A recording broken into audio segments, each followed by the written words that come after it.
Hi, it's Zena Krogadal. Happy Thursday. It is a wonderful day. I have Patricia Gagic with us today, and she is moving and shaking things up. She's an amazing, amazing woman, and I cannot wait to bring her on here. But first, let me put on my intro. Oh, and also, by the way, if you are on here, please give StreamYard permission so that when you post, we don't just see Facebook user, we can actually see your name. So anyways, I will post that up, but here comes the video.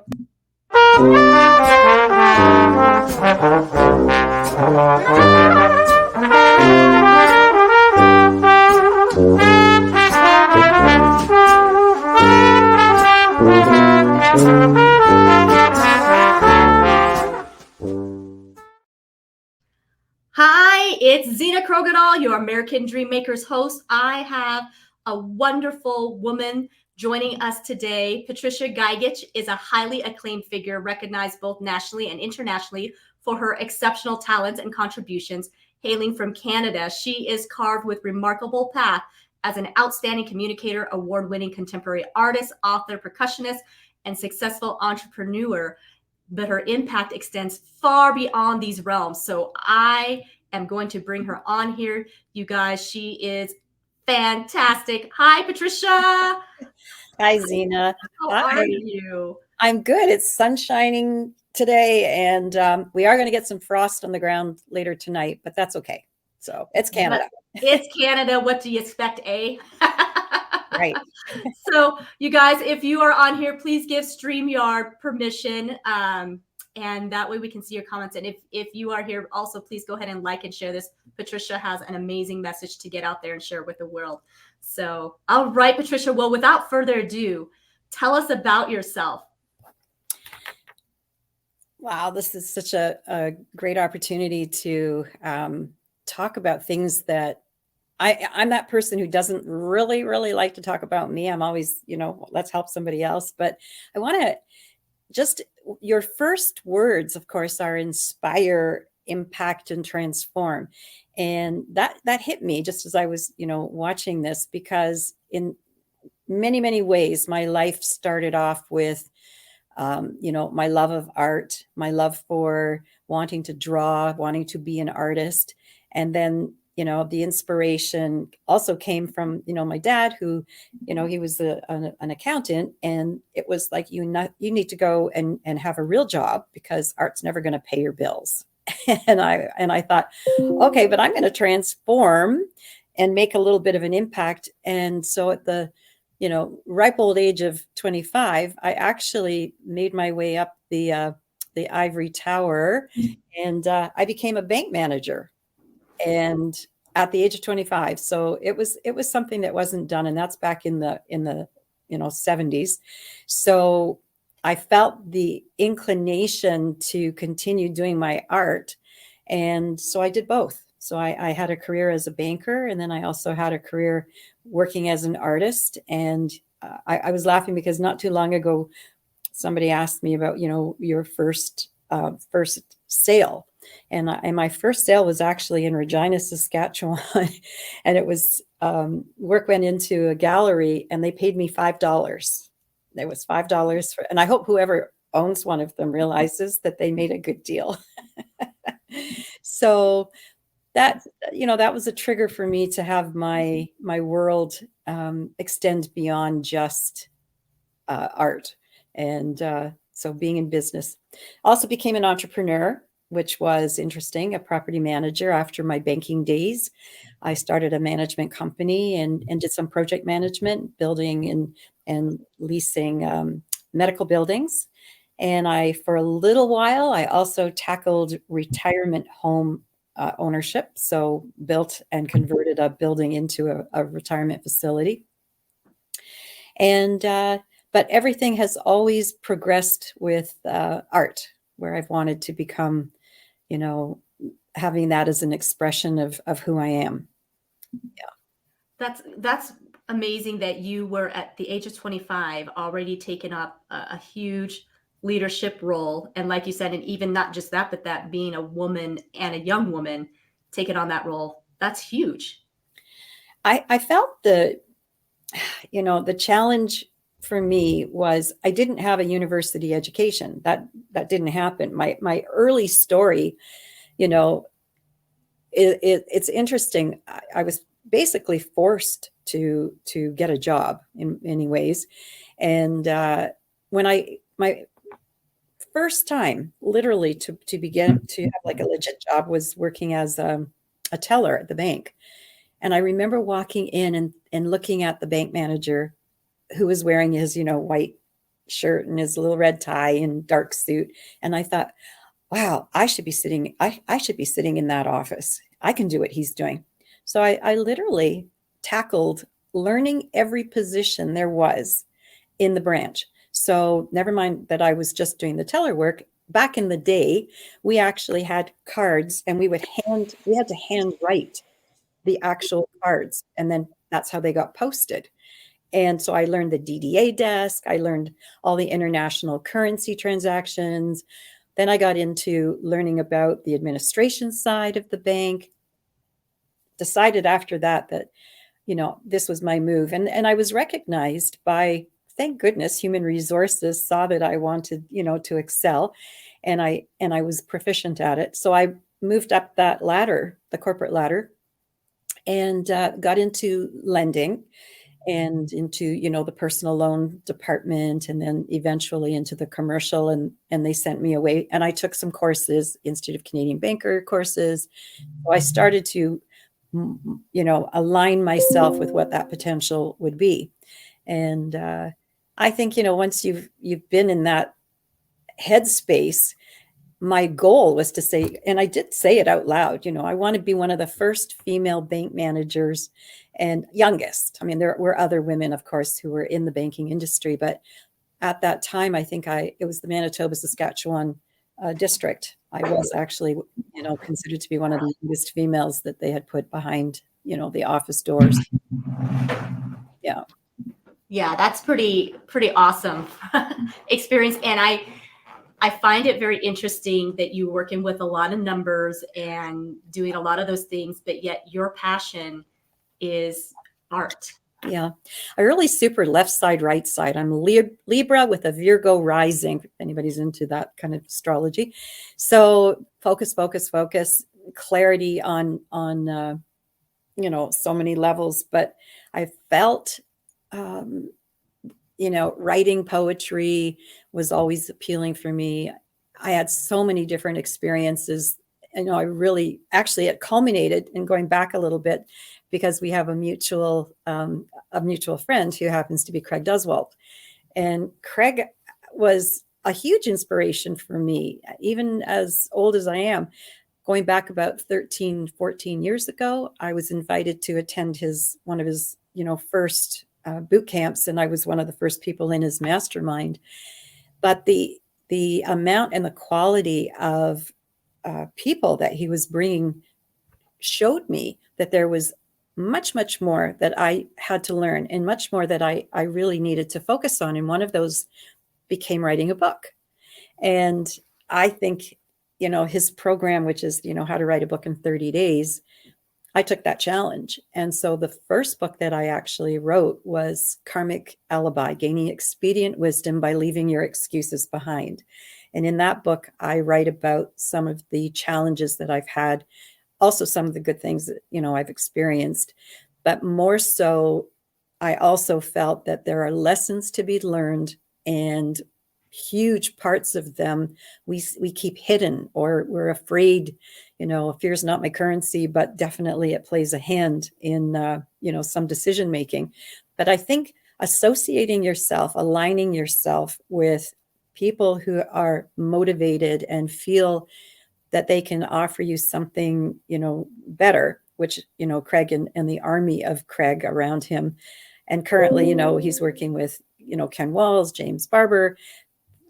Those are the people who have taken the bull by the horns and said, I want to do this, and I want to get through my life having amazing experiences, but also, paying it forward. And that's a huge part of my life, paying it forward and being involved in community work. But I like believing that everybody has a story, but there has to be something, the wisdom pieces that come out that change the world, that actually do make a huge difference. And I think that's where a lot of us learn by, who are the 5 closest people around you, who are your 5 closest intimates, because you're really a reflection of always, who you are around and what you're going to do with that. So being around people like yourself and Craig and James and all those who are in your circle, that's the push. And I think that's one of the reasons why I have encouraged other people to seek mentorship, to seek aligning yourself with people that are, really wanting to make a difference. Also, find new ways for their own expression. Yeah, it's beautiful. It's just really beautiful that you would put that out there, because there's so many of us at times we feel like we're stuck. We only know what we know, Mm-hmm. and we don't know how to reach out, and we don't know, and we form circles of people around us from our young age, right? And sometimes we don't know how to break from that and go beyond it. So I'm glad that you shared that mentorship and going even beyond outside of your circle for mentorship is important. Yeah, I think that saying is, I love to be uncomfortable. I don't. We always seek our comfort zone, and the comfort, it's like comfort food, people that you're going to have a great conversation with, that you want to hang around with. And then you get challenged, by meeting certain people who are not in your bandwidth. But I think that's the time when you can actually smash through and crack through your dreams, because you learn something from them. You feel their energy or their expertise, or you simply feel that inspiration that says, there's a part of something there that I really like. I actually, a good example of this was, I was always into, what inspiration there is. And I decided I wanted to know more about feng shui. So it looked so complicated, and I kept thinking, I'll never get this. But I did go through, and I took the course, and I became a feng shui master. I did the verbal exam, which was very difficult. Not just memory, but it's the way that, it actually aligns itself. And after that, I thought, wow, I did that. What else can I do that I haven't done before? And then, 2 years ago, I reconnected with one of my best friends, and he happens to be a drummer, a phenomenal drummer. And I got inspired to say, well, can you teach me? And never thinking for a split second that I could get behind a drum kit and do it. But it happened. And there I am sitting there going, I am truly now going to be the rock star for myself. And people look at me and think, oh my God, how could you do that? Look at how old you are, and you're sitting there going crazy. But I think you spend your whole life thinking about certain things that you would like to do, but you almost don't give yourself permission. I'll make an excuse, I'm too old, or, this is too expensive, or I shouldn't do this, or it's going to be challenging or too boring. But not until you actually start doing something do you realize whether or not it's going to work. And the coolest part is that once you start doing that, your synapses in your brain, they get stronger. And I think that for people who are looking for ways to stay healthy, to wake up every day with a good positive attitude, and attitude plays a huge part. And you and I have talked about this. It's what will keep you flowing and growing. And if I'm not drumming, and I'm not painting, and I'm not writing, I feel that emptiness. I feel the void. And I think that's why, when I hear people who say, oh my God, I'm so bored, I have nothing to do. It's like, could I please buy your time and add those years to my life? Because I want to add like another 30 or 40 years to my life, so that I can continue to experience some of the things that, I love. And painting will never stop. I think, that's an addiction that goes way beyond an addiction. Like once you've started something like that, you don't ever, I want to die with a paintbrush and a drumstick in my hand. That's how I want to go. Great. Yeah. So how old were you when you decided to pick up the drums? You really want me to do this, don't you? So I don't care. I say my age all the time. So yeah, I'm going to be 70 in October. So So I mean, you just started picking it up 2 years ago. 2 years ago? Yeah. Holy smokes. I know. I know.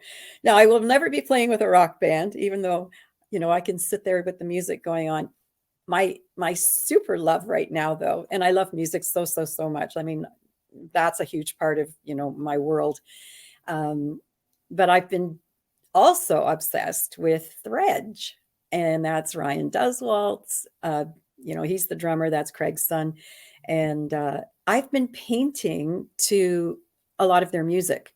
And even though it's heavy metal and it has, aspects of it that are brilliant, and so I can incorporate that. So I'm doing some Thredge paintings. I'm thredging, and that's exciting. I did a series not too long ago as well, from Pat Metheny. So Pat Metheny is a guitarist and probably one of the world's greatest guitar players, funk jazz slash a real unique sound.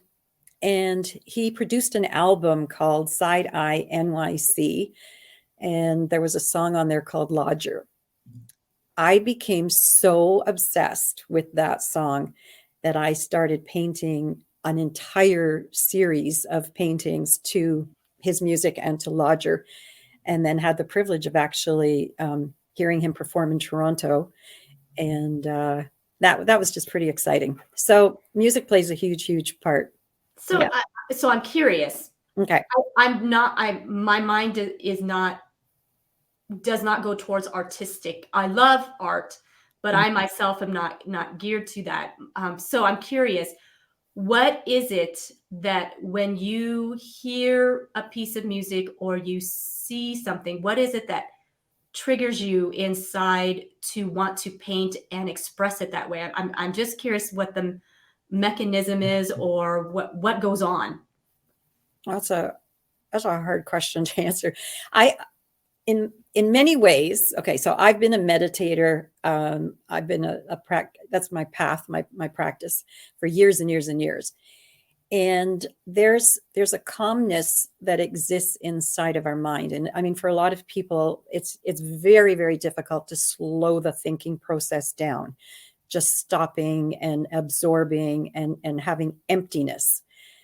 I think because I was able to find the part of my brain that allowed me to sit in that stillness, I opened it up and allowed a third wave, or just a different concept of seeing things. So you would look at things with a very different perspective and value.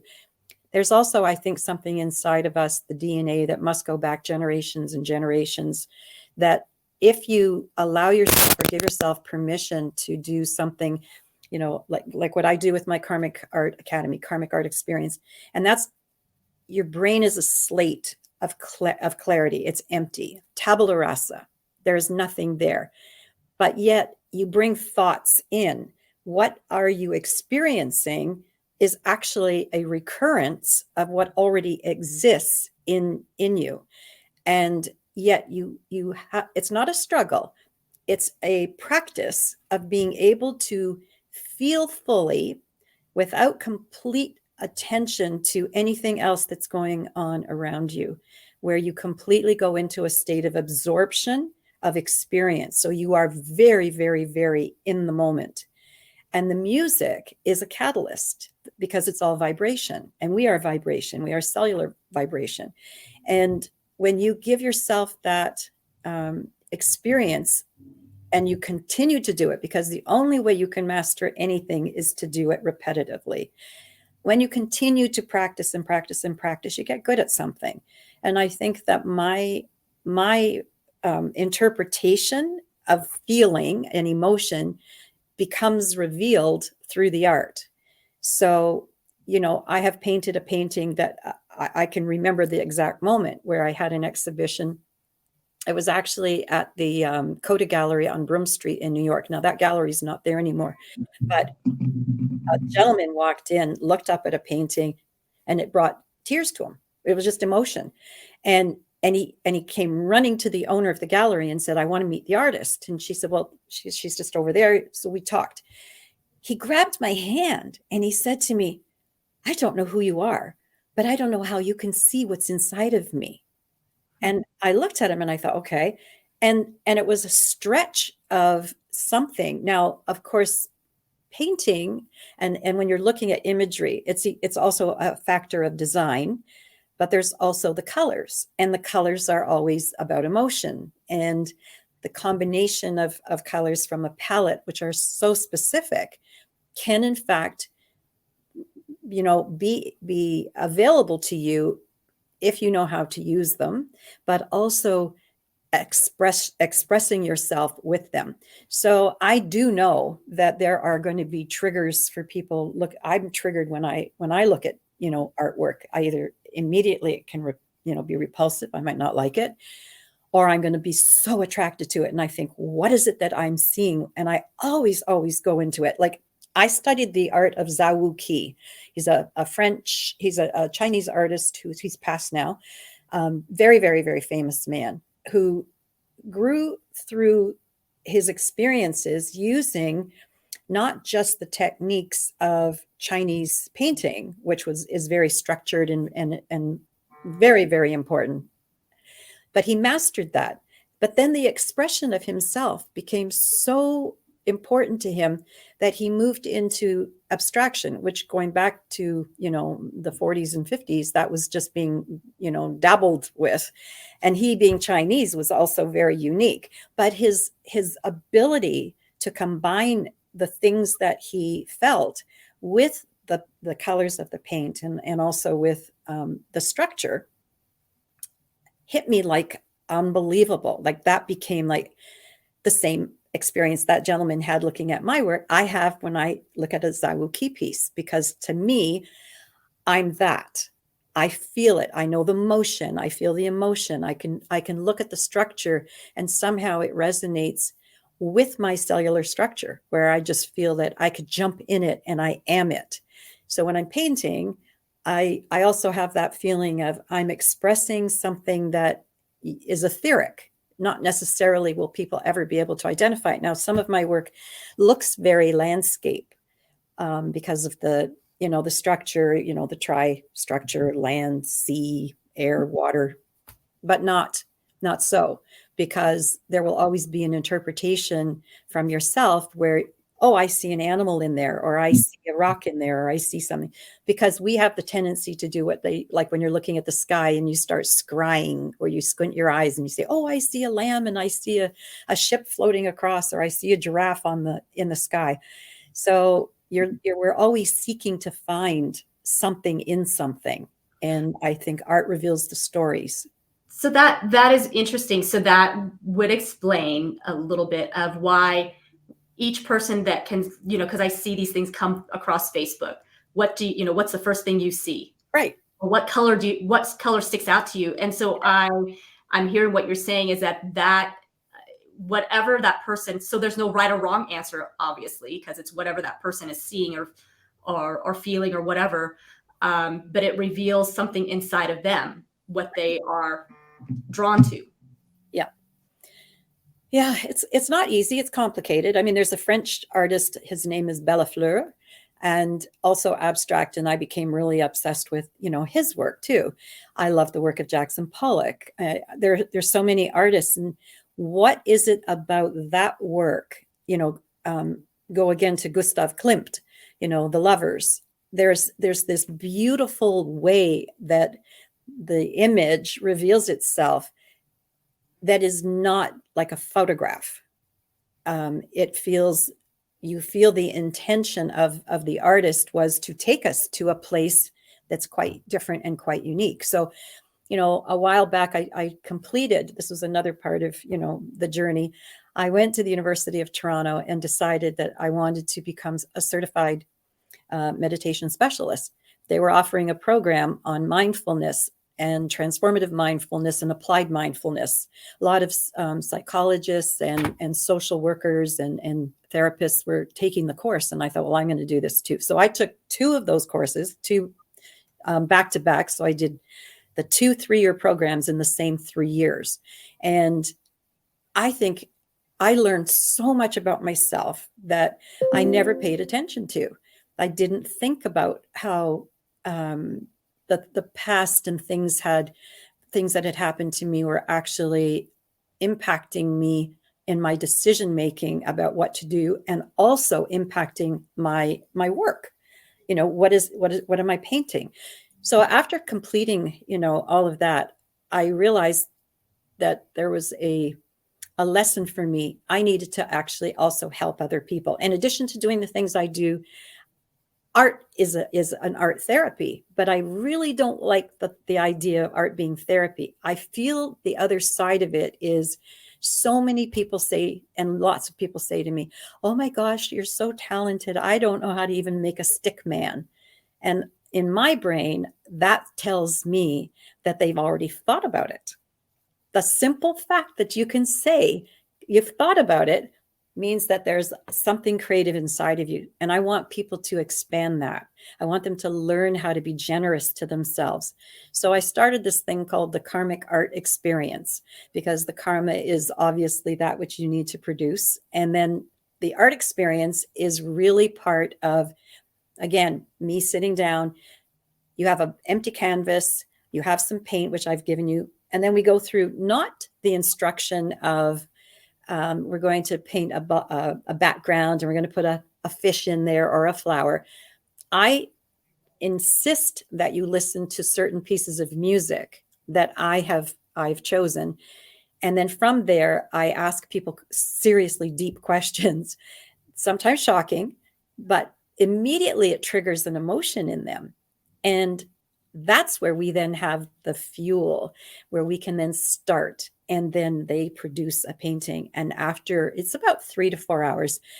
And after it's completed, they're in shock, because you're so attached to the feelings that I'm bringing to you over this period of time, that you want to reveal them.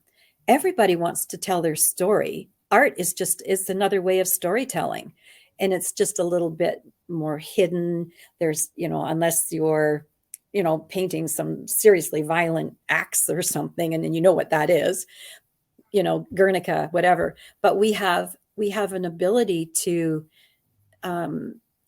shelter our pain.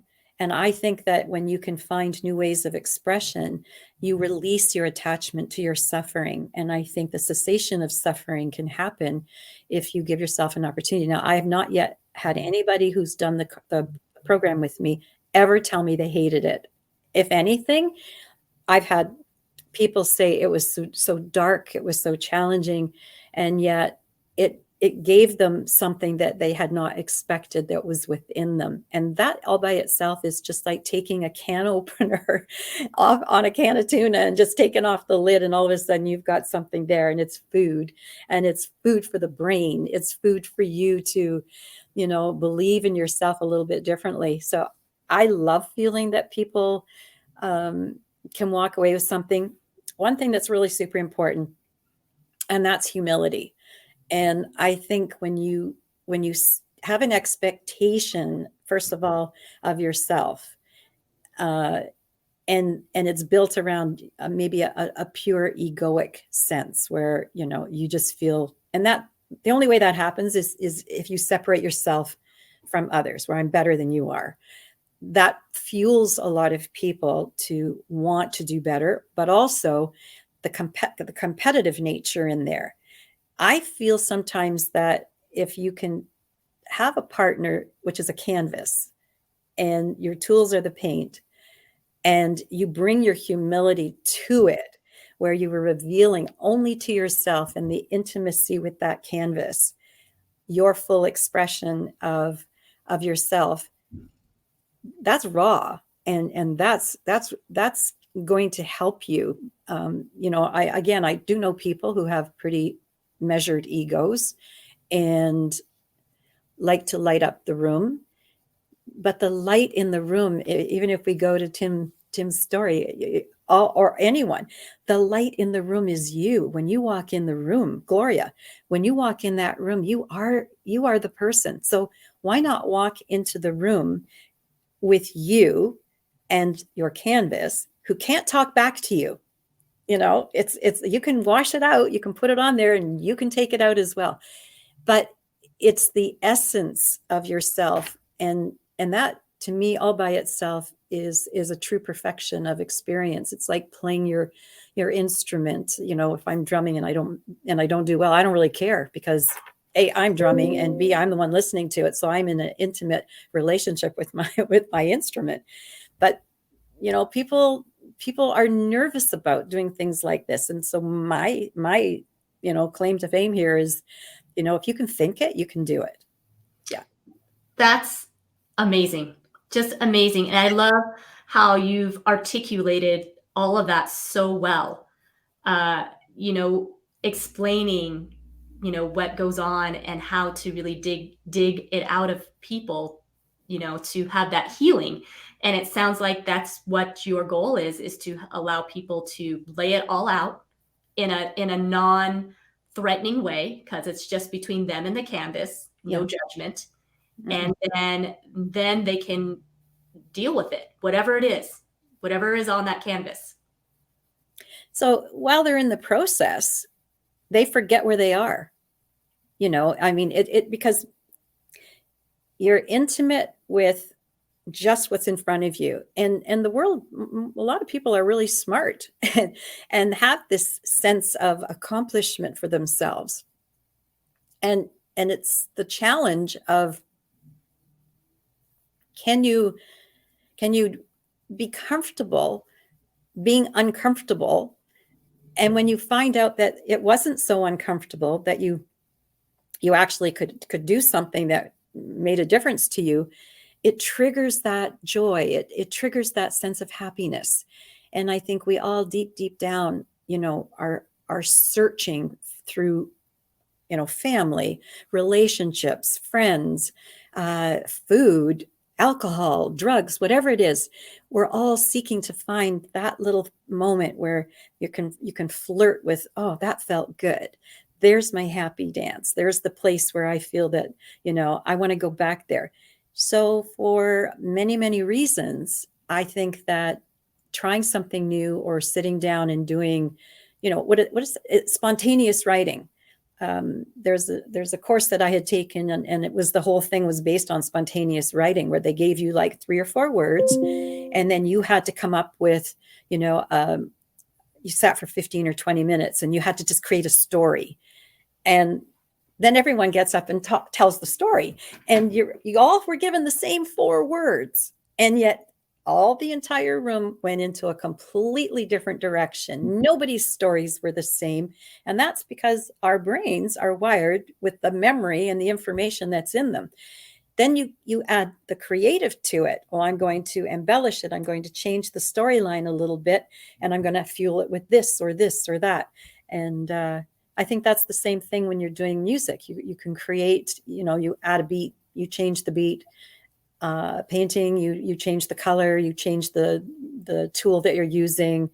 And so as an entrepreneur, and this as well, Zena, because you're in real estate, when you look at a house, all the houses are different. Nobody has the same front door, nobody has the same kitchen. Everyone creates and adds an element, to make it theirs. And I think that that's what people should consider about themselves first. Never mind the exterior of the world, but how are you creating inside of you? How are you decorating your mind? What pieces are you putting in place? What visualizations are you bringing to yourself that give you the fuel to actually be able to wake up and say, this is going to be a damn good day today, because A, I'm alive, B, I'm going to make sure I make that happen. And of course, we all have circumstances around us that not everybody thinks like we do, or behaves the way that we wish that they would. But for the most part, your actions are the ones that you're accountable to and for. So adding things in your life makes a difference. Yeah.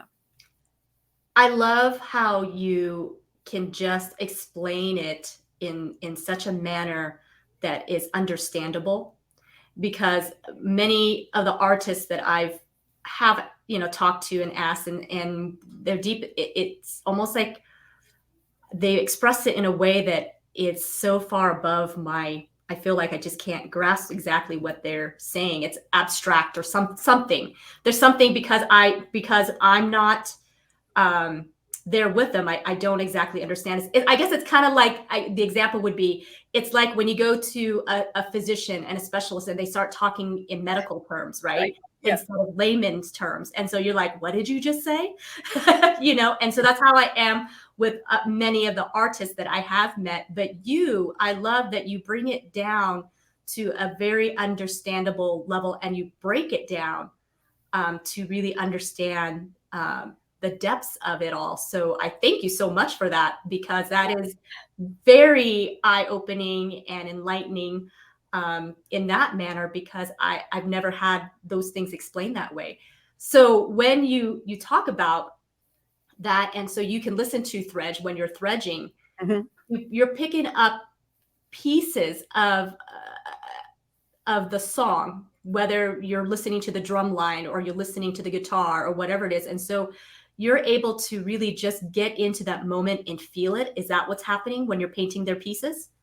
Yeah. So again, one really important part of the music is when everything is connecting to everything, right? So our words, one word is connected to the next word, which is connected to another thought. In the music, for me, with just specifically listening to Thredge, there is a mission of interpreting what they're feeling when they're doing this, putting it together as a group, trying to harmonize. So when I'm listening to someone, a cappella, or just, a solo guitarist, or without any other abstraction around me, then the focus is on one note to the next note. But I think what happens in many ways is that we also pay attention to what's in between the notes. And that's where I think the magic of me listening to, you know, um, any music, like from Led Zeppelin to whomever, but listening, to what is happening in between. Where do things move from? And then when you capture that, you're actually inside of your own adamantine particle of your heart. You're inside you, because you recognize what's going on in between. So you can give yourself a pause at certain times in life anyways, like, we're going to finish our interview, you're going to go off and do whatever, we might think about our conversation, there'll be something else going on, but there's always going to be a pause. When your intention is to listen to the music, you want to go from the beginning to the end.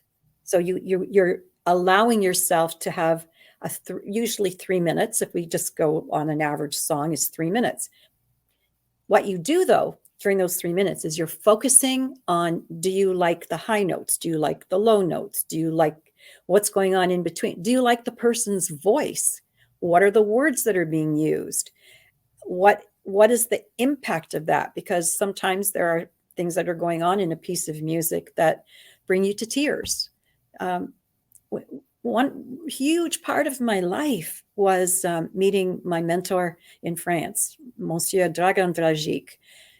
One of the first things that ever happened between us was him playing music and wanting to see what is my ability to respond emotionally. I sat in his home in Savoyon in Mont Ventoux. It's going back to 1989. I sat in there, and he literally told me he wanted me to listen to this piece of music. I couldn't even imagine for a split second what was going to happen to me next, because it was powerful, it was intense, and the piece of music was La Double Vie de Véronique. So it's the music that was written by Zbigniew Priestner, and it's complicated, but it's also so eerie and so dark, and the story itself is also. I didn't know what to expect, but it brought me to tears. And there were moments of literally, I think I was even embarrassed that I was, starting to gush about this. And it was right after that, like a few days later, because I was there for about 2 weeks with him in his atelier.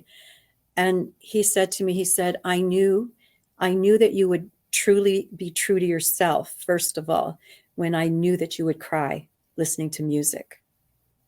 Wow. Yeah. And Wow.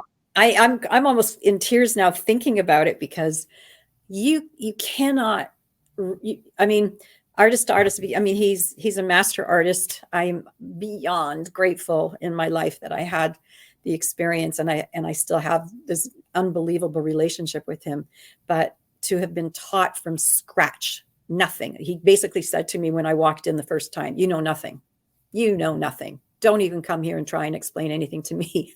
And I'm like, oh my gosh, what am I setting myself up for? But he took me, and that relationship, has evolved, obviously. And when I think about what it was that was the trigger for him, because I am his only long-term student that he's ever had, and that's a given.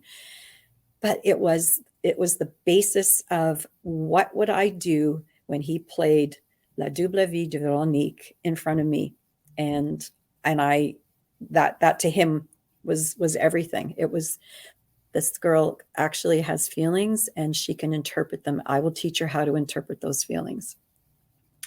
Amazing. Yeah. Amazing. Yeah. And it's an amazing insight for me to hear, with artists, and understanding that the best artist feels deeply is what I'm sensing, hearing that they portray the emotions through their songs or paintings or drawings or whatever their art piece is. And so the observation just from the outside here, and maybe you can give me a little insight on this. So those that feel deeply, and I'm thinking of like some of the biggest musicians and maybe some of the artists in history, they seem to have suffered deeply as well, emotionally. Is it because they're taking on so much emotion of the world, or what is going on there? Because from what you're saying, the art, you're teaching people to release all that in art so that they don't hang on to these burdens and things that keep you weighed down. Mm-hmm. But yet some of these remarkable artists really struggled emotionally. Mm-hmm. So were they not releasing as they were playing? Because they had beautiful, beautiful products that they gave out to the world. I'm pretty sure that, you will, I think people are always going to suffer. That's the nature of humanity. We are always going to suffer. It is our attachment to an aspect of the suffering that sometimes cannot be released, where, for example, someone goes through a very nasty experience, a very nasty experience when they're 13 or 14 years old. And when someone experiences something, it may be over that instant of the pain and suffering, the moment that it's finished. But the attachment to the memory of the feeling stays with people. And then from there, that becomes I don't want to say an excuse, but that becomes the leverage for them, because they can't get past it. And so they continually fuel their attachment to that feeling. And the synapse on that gets so thick that it's very difficult for them to release it. But that's also not a bad thing if you're going to look at artists, because, and again, it's like I'm a recovering mind. I'm consistently recovering from some things that have happened to me in my life, but I'm giving my life a new way of expressing my feelings without me having to suffer while I do it. It never really goes away. The amygdala still holds on to all that information in there, but it's how active are you? How courageous are you? And how willing are you to release the attachment to it, to evolve it so that you actually can evolve even though you're expressing yourself in a certain way through your music, but you're always creating a new place for it, or a new way of it coming out. Like you're writing 10 songs, you're writing 10 poems. I mean, a good example, there's a book called A Prayer for Owen Meany, and it's written by John Irving. I read that book. I couldn't even put it down. I just kept page after page after page. And I didn't want to eat. I didn't want to go to sleep. I just wanted to get this book and get right through it. I finished the book and I realized I cried, sobbed. I had to put the book down and just like shake and go, oh my God, did I just really read that? And then pick the book back up and then read it again, go over and over and over, because somebody's story, somebody's words were so profound and so deep that triggered or I was able to find something inside of me that understood it in relationship to my own life, my own experiences. And yet I didn't write the book, and I'm only a reader, and I'm one of millions of people who have read the book. I don't know what everybody's experience is going to be or was, but I understood that the author, John Irving, released something that he had inside of him using words. And those words exist in that book in many, many copies, in many people's libraries and on their shelves, to be read over and over and over, and futuristically. And that story doesn't go away. Well, in a painting or a drawing, for me, all of those moments, all those stories did the very same thing. They culminated into this one particular piece. I've released my attachment to it. I will have different experiences, maybe more suffering, or maybe more problems, or maybe none, or maybe it's a good day, who knows? But when I go to that moment where I'm going to start a new canvas, I've already painted a canvas with those other emotions before. Do I want to bring my next painting to the same place? Or do I want to give myself a new opinion in my mind about where I want to go with my work? Now, the artists who are consistently painting with black and white, and I love black and white paintings. I always think to myself, there's only two things they're using. They're using black and they're using white. But why is it that every single one of them looks completely different, makes me feel completely different? Like Agnes Martin, literally at the age of 90 years old, went into the desert in New Mexico, lived in her little adobe, and painted lines with dots every single day. And not one of them is the same. And her story every day became different, or had a different feeling. I mean, she might have eaten a bagel instead of a muffin, and that could have converted itself into whatever. So I think we're complicated people. I think that the future for all of us is the recognition that, consciousness is evolving. People are evolving. Look at us right now with AI. There's a book written, The Human Devolution, I think is Michael Cremo. And everything about the mind, we are creating that which is going to actually take us over in certain aspects, more profound and more perfect. But it will never be able to replace that aspect of us, the human emotion. And what you want to deliver to people is the best of yourself, because you are the art of this creation. I mean, and we can also look at, and I love listening. And if anyone hasn't done it, they should listen to Glenn Morshower. There are, people are out in the world right now who have massive amounts of wisdom and experience. And they are the people who we need to pay attention to, because you unfold yourself in a way that makes you a better person. And when you're a better person, you become a better person to help other people. And I think it's hard to hold a candle sometimes up against, yourself and say, okay, did I do okay today or not okay?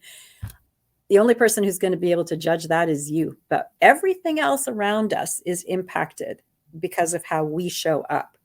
So yeah, not everything is good every single day of everybody's life, but how you show up, your attitude, what you want to do with it, that can make a difference. And if you need a tool to do something in your life that will give you a better, a better flow, then pick up an instrument, pick up a guitar, pick up a set of drumsticks or paintbrushes, or sit in a library, play chess. I mean, it's don't go stagnant and stop with the pity party. That's always what I say. Stop with the pity party. Well said. Well said. So I also want to, you are an amazing artist and you have your art displayed at the Vatican, correct? Yeah. So I'll share a little bit about that story. So I love doing ink drawings, spontaneous drawing ink. Like I never sit down and just want to do somebody's, cat or dog, but I do appreciate the people who do that for sure. I did these 3 drawings and I called them the Black Madonnas and the Mother of Light, Synchronicity. And anyways, I showed them to this friend of mine, and she said, "Oh my gosh, these are so beautiful. They need to go to the Pope, to Pope John Paul." And through her ways, she connected to somebody who connected to somebody. And the next thing I know, the person who was representing Pope John Paul was coming to Canada, and we actually did a presentation of the 3 pieces, and they were taken back to the Vatican Museum, and they are in the archives of the museum at the Vatican. So that presentation was made. It was super beautiful. I loved it. I did actually have an opportunity to go to Rome. I did go to the Vatican, and I did walk through the museum, and I saw a lot of artwork. It's a rotating collection. I mean, there are millions of documents and pieces of art that they have in their collection. I did not see mine, but I know, they were handed to them. So that was a victory for me. I feel so good about that. Say what an honor, for sure. I mean, how many people can say that they have art at the Vatican? Yeah. And you have a lot of accomplishments, and I know I wrote that all out with your bio in the introduction on our Facebook introduction. So you are extremely accomplished. You've been very awarded with so many honors, and with all that, you have remained very humble in it, which is a wonderful thing, because you're confident, but yet you're humble at the same time about your artwork. And out of all of those things that has happened to you and for you, is there something that really stands out to you the most? Oh, well, I think, there's a few, so not just one. I mean, being nominated, first of all, it's a privilege when someone thinks that you're worthy of nominating you for something. And I was nominated by an organization as the top 100 most powerful women in Canada. And that happened one year. I didn't receive the award. They did it the next year, and I did. I received the nomination and acceptance of being one of the top 100 most powerful women in Canada. And then the following year, a different organization nominated me, and I also became the top 100 most powerful women in Canada. And then the 4th time around, they inducted me into the Hall of Fame. So I'm WXN, Women's Executive Network, top 100 in Canada. And then I also received a wonderful acknowledgement. I was knighted. I was knighted to be a Dame of the Order of St. George and Priory. And that was very, very emotional and beautiful. And then with respect to art, I also had the privilege of, I'm represented by a woman in France, Fassis. Her name is Bénédicte Lacat. And she took my work to the SNBA, the Salon National Beaux-Arts in Paris, and it's held at the Carrousel du Louvre, at the Louvre. And it was one of my photography pieces. It was called The Path. And believe it or not, in this entire planet I wouldn't even in a million years think this could happen, but I won the gold medal with my work. So I was the first Canadian female to have won the gold medal at the SNBA. And the organization, I think, has been doing this for 140 40 years, something like that. The photography category has probably only been in existence for about 25 or 30 years.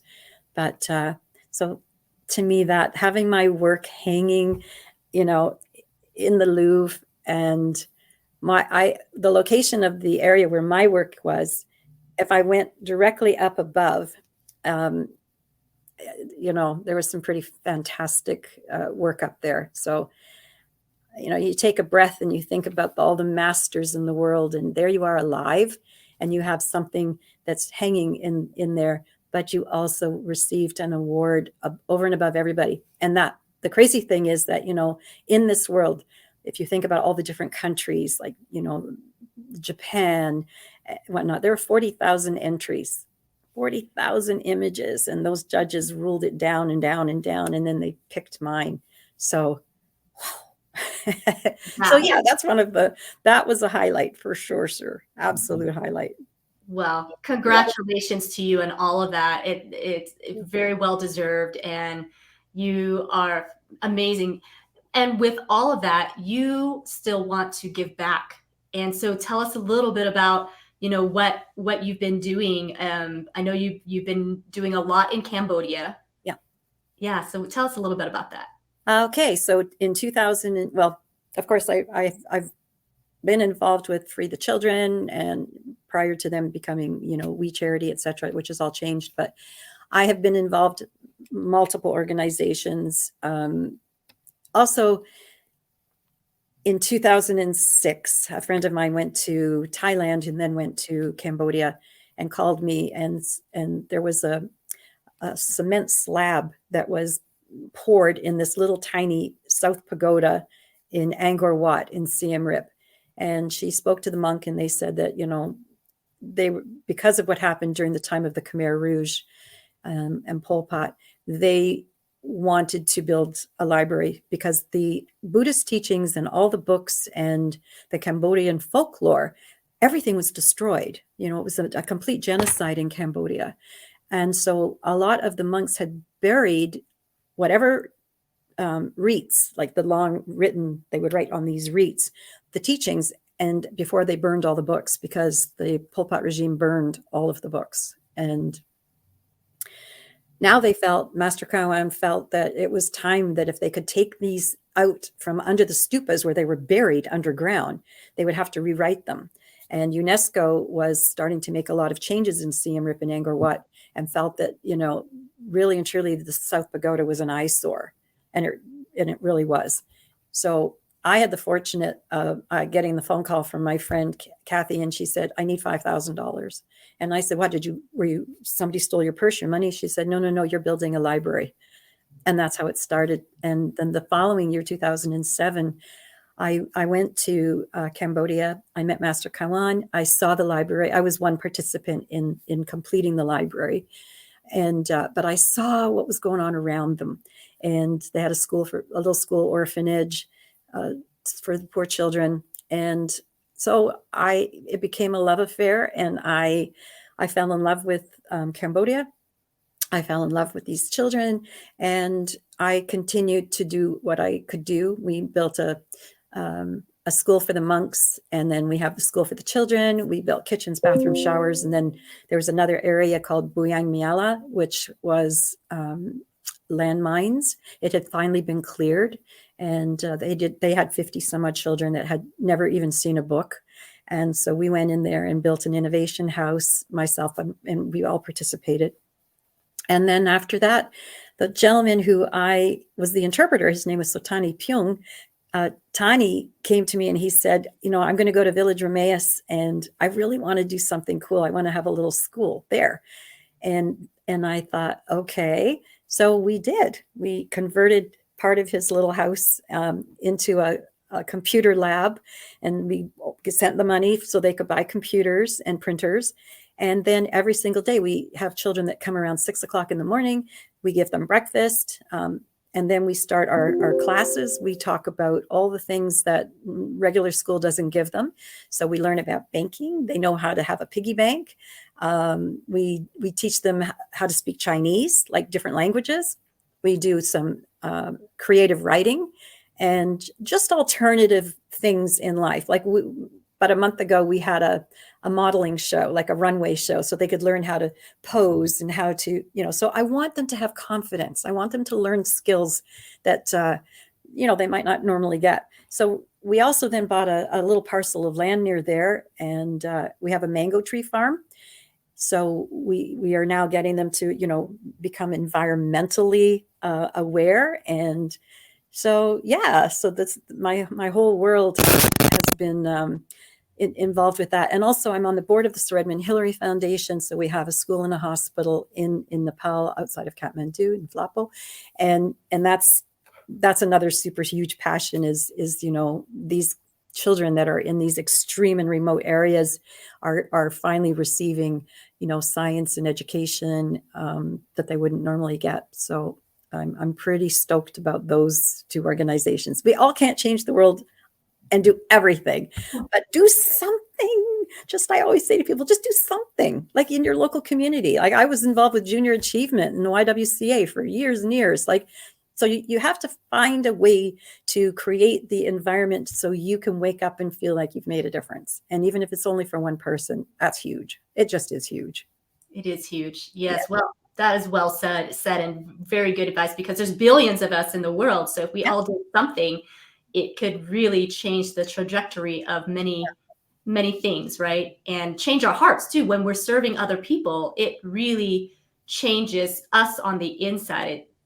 There's nothing like serving somebody else and putting somebody else's needs before our own. Absolutely. Yeah. And there's so much tragedy. There's so many things that are going on in the world right now that we cannot even begin to comprehend.